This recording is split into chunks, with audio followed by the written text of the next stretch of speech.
एक बात बहुत लोग अपने जीवन में बोलते हैं या कह लीजिए उसका बहाना बनाते हैं, और वो बहाना किस चीज़ का है?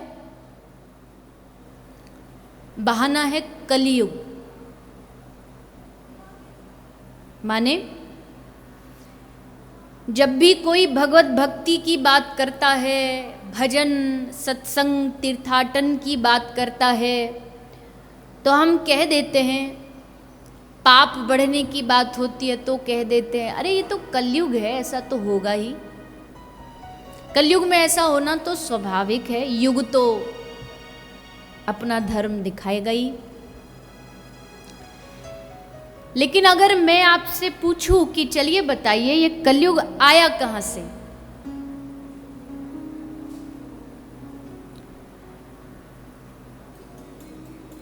सूर्य भी वही है जो त्रेता और द्वापर में था।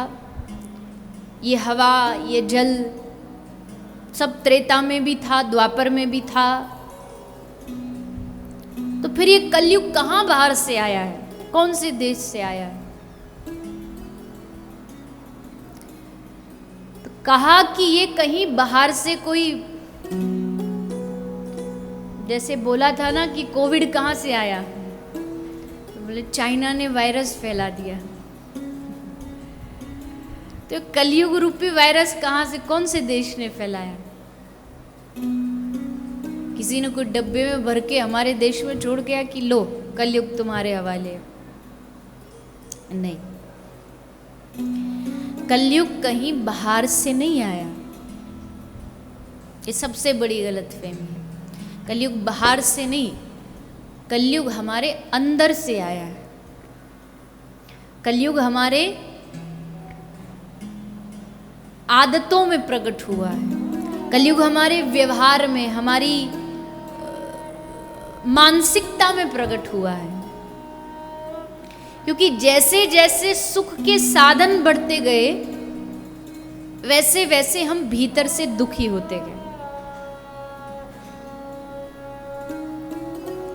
है कि नहीं बताइए? जैसे सुख के साधन बाहर बढ़े, वैसे दुख भीतर बढ़ना शुरू हो गया।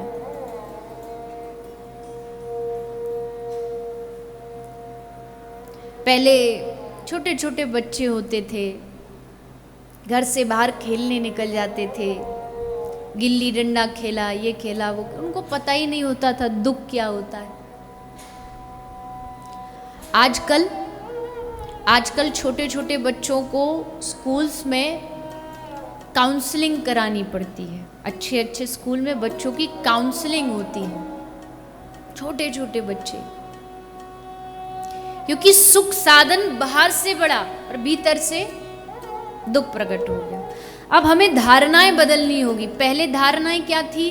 गरीब की मदद करो। पहले ये धारणा थी कि गरीब की मदद करना पुण्य है। आजकल गरीब की मदद की आवश्यकता नहीं। आजकल जो ज्यादा धन वाले हैं, तथाकथित धन वाले हैं, उनकी मदद की ज़्यादा आवश्यकता है, क्योंकि वो धन में इतने मतिमंद हो गए हैं कि उनको पता ही नहीं है जीवन का उद्देश्य क्या है।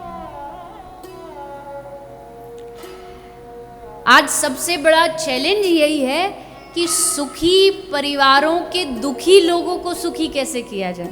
सबसे बड़ा चैलेंज, सबसे बड़ी चैरिटी, सबसे बड़ा दान।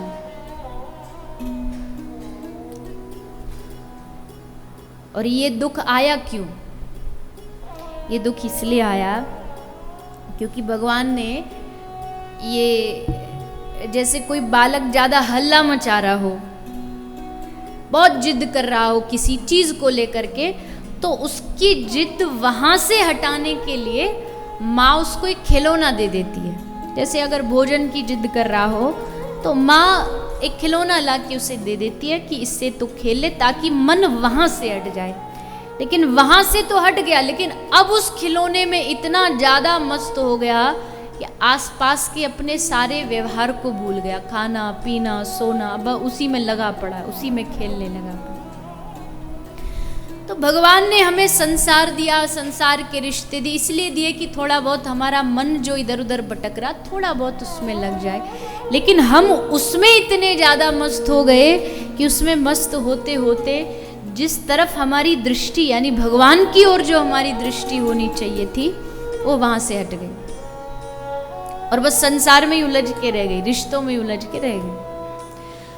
तो उस दृष्टि को संसार से हटा करके पुनः भगवत चरणों में लगाने का जो काम करता है वो है भगवान का सत्संग।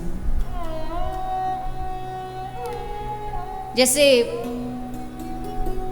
कथा क्या है? कथा एक प्रकार का टॉर्च का काम करती है। टॉर्च होती है ना, आप जिस पर डालोगे वो प्रकाशित हो जाएगा, वहां प्रकाश झलक जाएगा।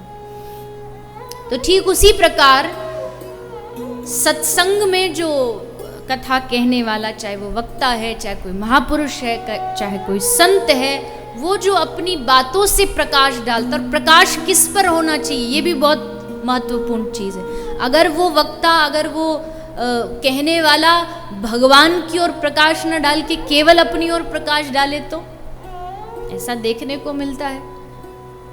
कुछ लोग भगवत कथा कम कहते, अपनी अपनी कथा ज्यादा कहते, अपनी प्रकाश,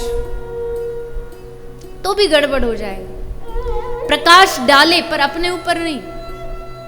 टॉर्च की जो रोशनी है वो भगवान के ऊपर होनी चाहिए, उनके चरणार विंदों पर होनी चाहिए, ताकि श्रवण करने वाले का चित्त, उसका मन भी थोड़ा सा उस अंधकार से हट करके उस प्रकाश पर यानी भगवान के चरणों की ओर लग जाए। इसलिए सत्संग है।